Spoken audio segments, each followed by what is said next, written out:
क्या आईआईटी में caste discrimination होता है? वेल गाइस, आईआईटी में कास्ट डिस्क्रिमिनेशन ही नहीं, बहुत तरह का डिस्क्रिमिनेशन होता है। एंड आज की इस वीडियो में हम बात करने वाले हैं उन सारे टाइप के डिस्क्रिमिनेशन के बारे में जो कि आईआईटी में बच्चे फेस करते हैं। This is a new episode of सवाल संडे, जो कि एक न्यू सीरीज है मेरे इस चैनल पे, जहाँ पे मैं हर संडे तुम्हारे आईआईटी रिलेटेड क्वेश्चंस का आंसर करता हूँ। अगर तुम्हारे पास और कोई भी क्वेश्चन है आईआईटी रिलेटेड, तुम नीचे कॉमेंट सेक्शन में मेरे से पूछ सकते हो। I try to come up with the answers in the next episode. Now let's start the video. How to increase accuracy and decrease negative marking. देखो यार, एक चीज मुझे पता है, मेरे प्रिपरेशन के टाइम मैंने सीखा है, वो ये है ना कि जब भी तुम एग्जाम के एनवायरनमेंट में होते हो ना, तो उस टाइम पे तुम्हारे ऊपर बहुत ज्यादा प्रेशर होता है। एंड नॉर्मल डेज में तुम कैसा फंक्शन करोगे किसी क्वेश्चन को सॉल्व करने के टाइम में, और एग्जाम के टाइम में कैसा फंक्शन करोगे, वो बहुत ही वेरी कर जाता है। तो तुमको अगर एग्जाम के टेम्परामेंट पे ढलना है कि तुम सिली मिस्टेक्स एग्जाम में ना करो, तो पहली चीज तुमको ये करनी पड़ेगी कि तुमको बहुत ज्यादा एग्जाम्स देने पड़ेंगे।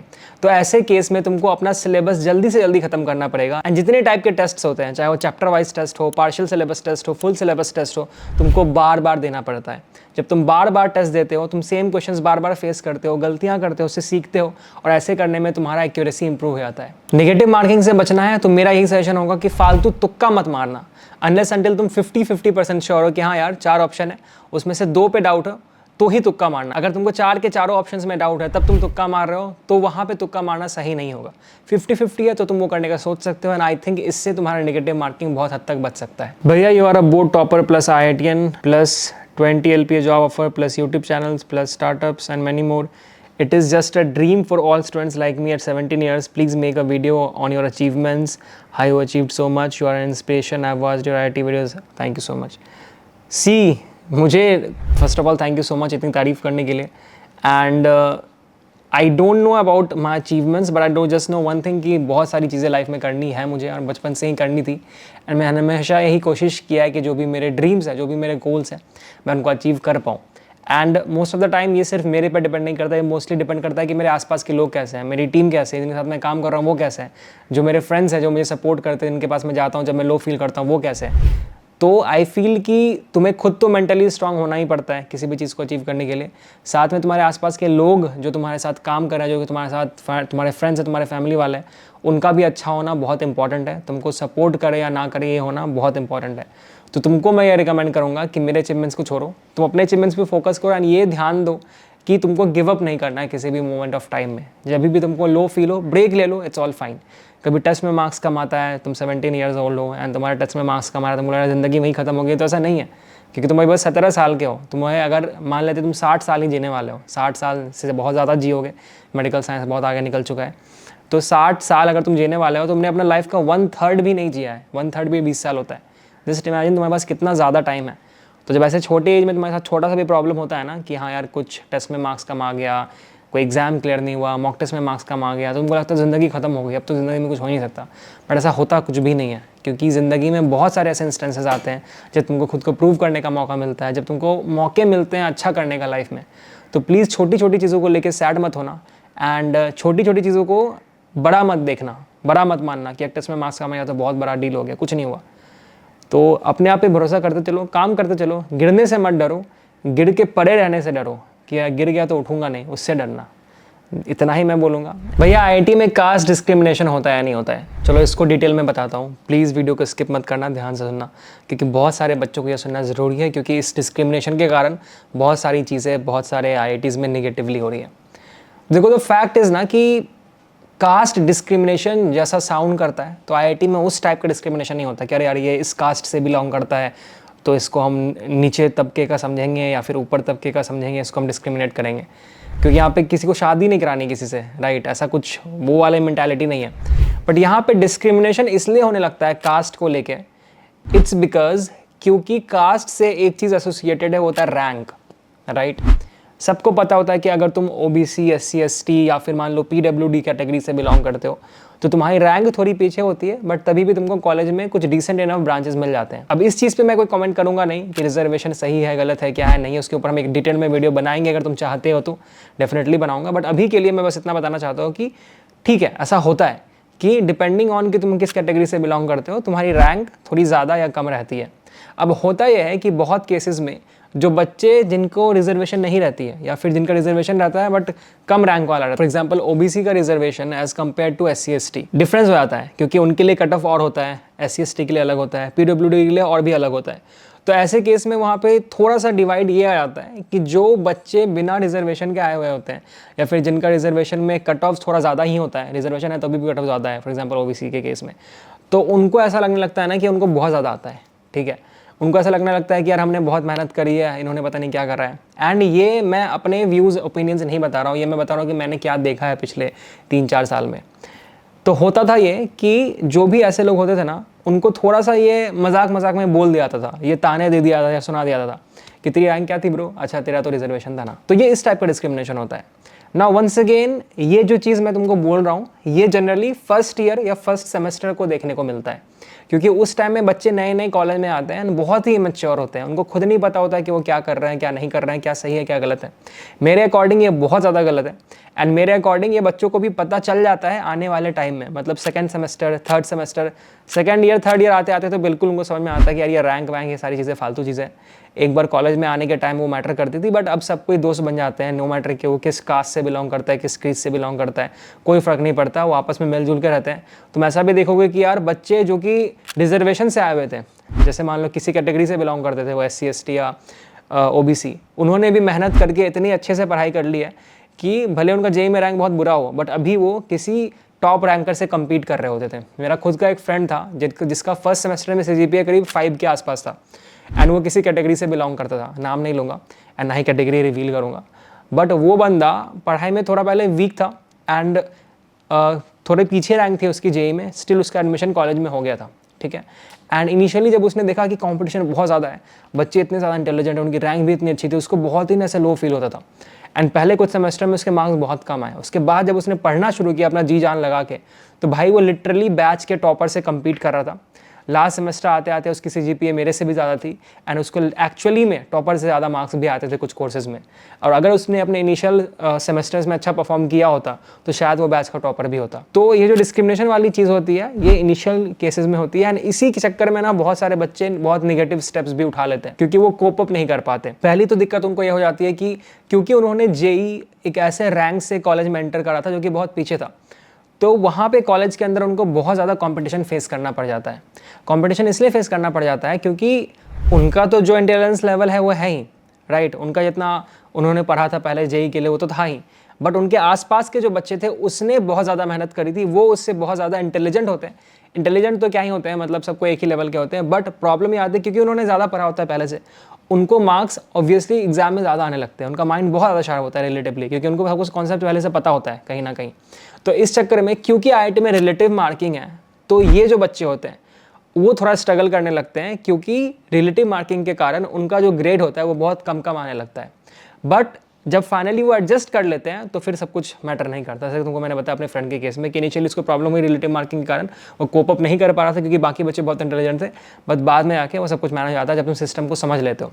बट हाँ, डिस्क्रिमिनेशन इस टाइप की होती है कि तुमको बच्चे ऐसे मजाक उड़ा देंगे, हाँ यार तेरा रैंक क्या था, तेरा डिपार्टमेंट क्या था, रैंक के बेसिस पे भी बहुत डिस्क्रिमिनेशन होती है। इवन इफ मान लो तुम सेम कैटेगरी से बिलोंग करते हो, जनरल से ही हो, तो तुम किस कैटेगरी से बिलोंग करते हो वहाँ तो काउंट नहीं होता, क्योंकि सब कोई जनरल से है, तुम भी जनरल से, वो भी जनरल से है। बट स्टिल अगर तुम्हारा रैंक बहुत पीछे है, तुम्हारा डिपार्टमेंट टेक्सटाइल है एंड वो दूसरा वाला बंदा CS में है, तो मजाक मजाक में ऐसे बोल देते हैं, अरे तेरा डिपार्टमेंट तो टेक्सटाइल है, अरे क्या करेगा तू सब पढ़ के एंड ऑल दैट, तेरी तो जॉब नहीं लगने वाली, तू जा ये कर ले वो कर ले। तो ये चीज़ें मजाक मजाक में लोग बोलते हैं। अब अगर तुमको मजाक से डील करना आता है तो ठीक है, नहीं आता तुम उसको दिल पे लेके बैठे रहते हो, एंड फिर बहुत सारे बच्चे बहुत नेगेटिव स्टेप्स उठा लेते हैं, जो कि मेरे अकॉर्डिंग बहुत गलत है। तुम अगर ऐसे हो तो फिर इस वीडियो को देखने का मतलब ही नहीं है।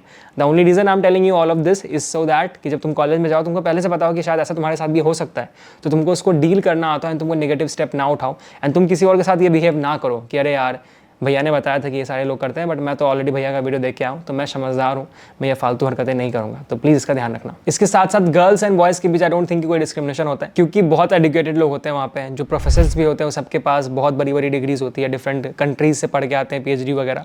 तो प्रोफेसर्स भी नहीं करते हैं, ना ही बच्चे करते हैं, क्योंकि सब पढ़े लिखे होते हैं। आई फील तो कोई डिस्क्रिमिनेशन गर्ल्स एंड बॉयज़ में नहीं होता है। हाँ, इसका मतलब ये नहीं कि तुमको गर्ल्स हॉस्टल में जाके घुसने दे रहे हैं, कहीं भी तुम कुछ भी कर सकते हो, वो सब चीज़ें नहीं होती। रूल्स होते हैं वहाँ पे कि तुम कब अलाउड हो कहाँ पे, कब अलाउड नहीं हो कहाँ पे। इसके अलावा एक और टाइप ऑफ डिस्क्रिमिनेशन बहुत ज़्यादा फेमस है IIT में, कि अगर तुम लड़की होते हो तो तुमको प्लेसमेंट में फ़ायदा हो जाता है। जो कंपनीज़ होती हैं वो डिस्क्रिमिनेट करती हैं, लड़कियों को फेवर करती है प्लेसमेंट के टाइम में। मेरे अकॉर्डिंग ये गलत भी है और सही भी है ये कहना। अब सही क्यों है मैं तुमको बताता हूँ। सही इसलिए है क्योंकि ऐसा ज़रूर होता है कि अगर एक लड़का एक लड़की जा रहे होते हैं इंटरव्यू के लिए, तो मैक्सिमम केसेस में ऐसा देखा गया है कि लड़की का सिलेक्शन हो जाता है। ठीक है, अब तुम बोलोगे अरे यार भैया तो डिस्क्रिमिनेशन हो गया। यहाँ पे डिस्क्रिमिनेशन वाली बात ही नहीं है। बात यह है कि जितनी भी कंपनीज आती है ना आज के डेट में, बहुत सारी कंपनीज में ये पॉलिसी होती है कि आपको एक certain ratio of male and female employees का रखना होता है, आपको मेंटेन करना होता है अपनी कंपनी में, सो दैट आप एक अच्छा वर्क कल्चर अपने कंपनी में मेंटेन कर पाओ। अब इस चक्कर में क्या होता है कि जब कंपनीज आईटी में आती है तो आईटीज़ में गर्ल्स टू बॉयज़ रेशियो ही बहुत स्क्यूड है। फॉर एग्जाम्पल 1:10 जनरली होता है कि एक लड़की पे 10 लड़के होंगे। अब क्योंकि लड़के ज़्यादा हैं और लड़की कम है, तो उस चक्कर में क्या होता है कि लड़की का सिलेक्शन का चांसेस बहुत ज़्यादा बढ़ जाते हैं, क्योंकि कंपनीज़ को वो रेशियो मेंटेन करना है। तो बच्चे भले ही ये बोलते रहे कि अरे डिस्क्रिमिनेशन हो रहा है, लड़कियों को फेवर करते हैं, बट लड़कियों को फेवर इसलिए नहीं कर रहे हैं क्योंकि वो लड़की है, वो इसलिए कर रहे हैं क्योंकि उनको अपनी कंपनी में रेशियो मेंटेन करना है।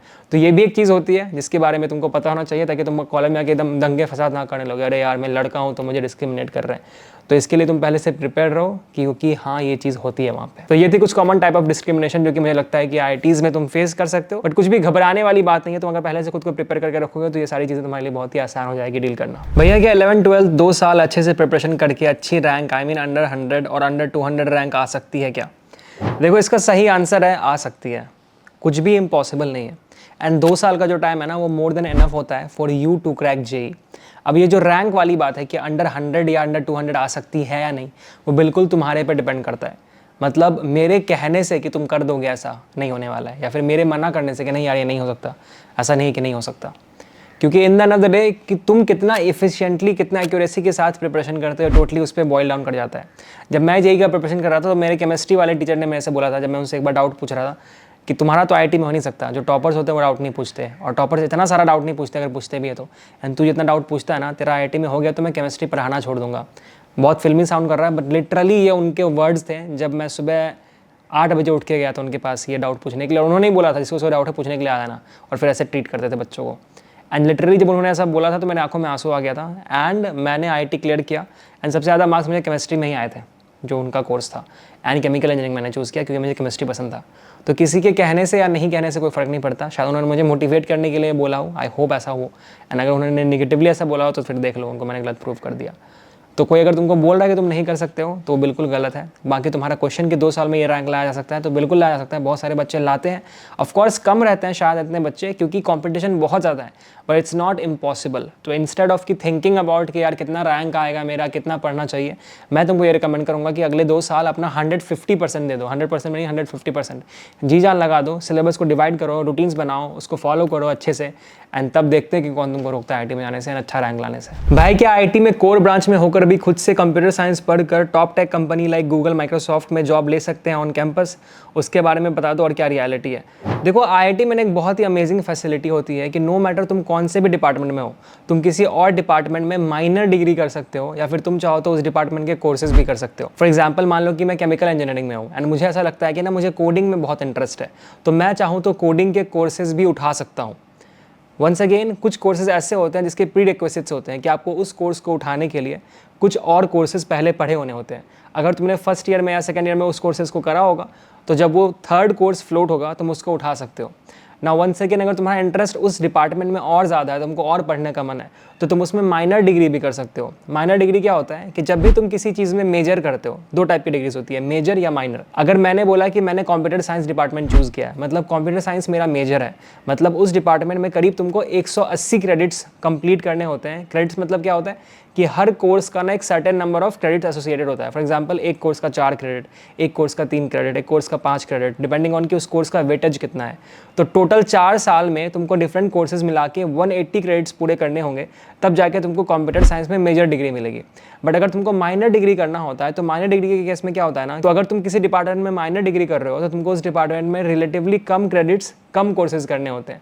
फॉर एग्जाम्पल मैंने माइनर डिग्री करा था बिजनेस मैनेजमेंट में, तो मुझे बिजनेस मैनेजमेंट में 22 क्रेडिट्स पूरे करने थे। करीब 5-6 कोर्सेज थे जो कि मुझे उस डिपार्टमेंट के लिए करना पड़ा था। तो सिमिलरली अगर तुम केमिकल इंजीनियरिंग में हो एंड तुम्हारा इंटरेस्ट कंप्यूटर साइंस में, तो तुम कंप्यूटर साइंस में माइनर डिग्री कर सकते हो। तुमको वहाँ पे बहुत जो इंपॉर्टेंट सब्जेक्ट्स हैं जो कि रिकमेंडेड है तुम वो पढ़ सकते हो। तुमको मन करता है कि नहीं यार ये 22 क्रेडिट्स तो मैं पूरे कर लूँगा, इसके अलावा भी कुछ कोर्सेज है कंप्यूटर साइंस के जो कि मैं पढ़ना चाहता हूँ ताकि मेरा कंप्यूटर साइंस का नॉलेज बढ़े एंड मैं प्लेसमेंट्स एंड ऑल में अप्लाई कर सकूँ, कंपनीज़ को दिखा सकूँ कि मुझे ये सारी चीज़ें भी आती हैं, तो तुम वो भी कर सकते हो। इतना ज़्यादा फ्लेक्सिबल है IIT। तो ऐसा करने पे होता क्या है कि जब तुम्हारे पास केमिकल इंजीनियरिंग डिपार्टमेंट में होके भी कंप्यूटर साइंस का माइनर डिग्री है तो तुम बहुत सारे कंपनीज़ के लिए प्लेसमेंट के टाइम पे एलिजिबल हो जाते हो, क्योंकि वो कंपनीज़ जो कि सिर्फ कंप्यूटर साइंस वाले बच्चों को लेने वाली थी, क्योंकि तुम्हारे पास माइनर डिग्री है तुम भी उसमें बैठ सकते हो।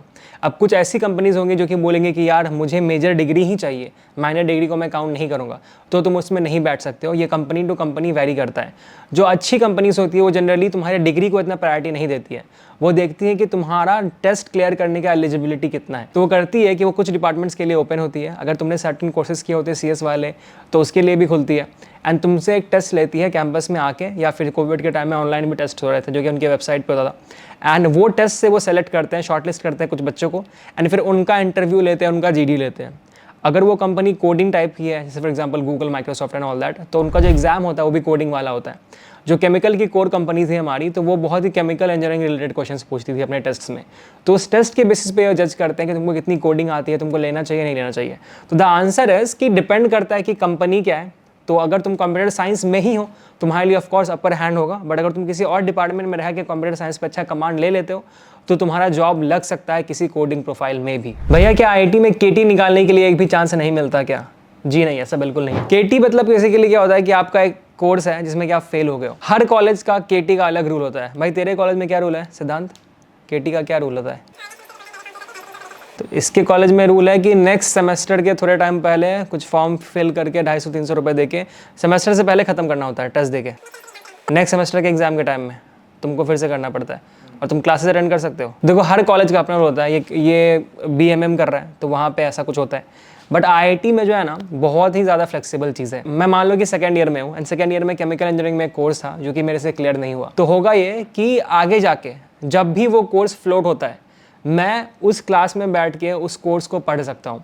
फॉर एग्जाम्पल मान लो कि मैं 5th सेमेस्टर में पहुँच गया हूँ एंड सेकेंड सेमेस्टर में एक कोर्स हुआ था मेरा फर्स्ट ईयर में जो कि मैंने क्लियर नहीं किया था, तो मैं 5th सेमेस्टर में भी फर्स्ट ईयर के बच्चों के साथ बैठ के उस कोर्स को क्लियर कर सकता हूँ बिना किसी प्रॉब्लम के। आराम से क्लासेस अटेंड कर सकते हो, आराम से क्लासेस में पढ़ सकते हो और उस कोर्स को पास कर सकते हो।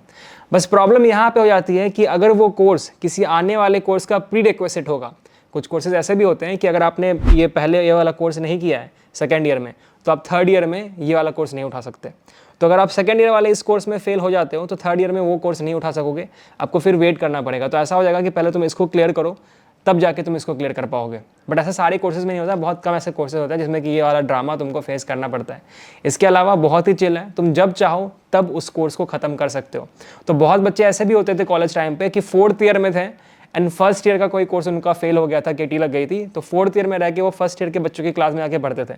मेरे साथ कभी ऐसा कुछ फेस नहीं करना पड़ा मुझे, तो मैं तो थैंकफुली इसके लिए लकी था हाल से। बट बहुत सारे बच्चे ऐसा करते थे कि 4th ईयर में रह के फर्स्ट ईयर के बच्चों के साथ बैठ के क्लासेस करते थे। तो KT क्लियर करना is very easy in IIT, बशर्ते क्लैशेज ना हो। फॉर एग्जाम्पल कि अगर तुम 4th ईयर में हो, तुमको लग रहा है कि यार 4th ईयर है, प्लेसमेंट आने वाला है, कॉलेज से ग्रेजुएट करना है, एक कोर्स मैंने क्लियर नहीं किया तो मुझे डिग्री नहीं मिलेगी। बट तुम ये देख रहे हो कि जब उस कोर्स के क्लासेस हो रहे हैं फर्स्ट ईयर में, तो 4th ईयर में तुम्हारा उस टाइम पे कोई और क्लास हो रहा है, तुमको टाइम ही नहीं मिल रहा है, टाइम क्लैश कर रहा है। अब तुम बोलोगे यार ठीक है मैं क्लास नहीं जाऊँगा, मत जाओ, कोई दिक्कत नहीं है। बट क्लास अगर नहीं जाते हो तो अटेंडेंस पॉलिसी होती है, और अटेंडेंस अगर 75% से कम होता है तो तुम्हारा ग्रेड डाउन हो जाता है। तुम सोचो यार इतना मेहनत से पढ़ के तो मैं ग्रेड्स लाऊंगा, मान लो 5 आता है, बहुत मेहनत कर लिया एंड तुम्हारा वो कोर्स वीक है, तो वो एक डाउन और हो जाएगा, 4 हो जाएगा वो ग्रेड, क्योंकि तुमने अटेंडेंस 75% कंप्लीट नहीं किया था। तो ये सारे प्रॉब्लम्स होते हैं। तो अच्छा यही रिकमेंडेड होता है कि जिस ईयर जिस सेमेस्टर वो कोर्स फ्लोट हो रहा है, जब तुम पहली बार उस सेमेस्टर में जा रहे हो तभी क्लियर कर लो, ये नहीं कि 4th ईयर में जाके फर्स्ट ईयर का क्लियर कर रहे हैं। बट कोई बात नहीं, गलतियाँ हो जाती हैं, लोग बहुत ज़्यादा टाइम पास करने लगते हैं तो उस चक्कर में वो फेल भी आते हैं, बट उसको सुधारना ये सब बहुत ज़रूरी है। एंड इस वीडियो को यही ख़त्म करता हूँ। I hope you like the video. अगर तुमको ये वीडियो अच्छी लगी तो make sure to hit thumbs up. And तुम्हारा IIT से रिलेटेड, JEE से रिलेटेड, बोर्ड से रिलेटेड कोई भी क्वेश्चन है तो प्लीज़ नीचे कमेंट सेक्शन में कमेंट कर देना उस क्वेश्चन को। मैं डेफिनेटली ट्राई करूँगा कि इस सीरीज़ के अगले एपिसोड में तुम्हारे उस क्वेश्चन का आंसर करूँ। The series is called Sawal Sunday. Definitely check out the playlist. बहुत सारे क्वेश्चंस का मैंने ऑलरेडी आंसर कर रखा है, तो अगर तुम ऑलरेडी वो क्वेश्चंस पूछोगे तो मिस हो जाएंगे क्योंकि मैं उसको आंसर करूँगा नहीं। तो definitely check out the entire playlist. हमारे बहुत सारे IIT रिलेटेड क्वेश्चंस का आंसर तुमको मिल जाएगा। That's all for today. This is Eclipse Nova signing off. Make sure to subscribe to the channel. See you in the next one.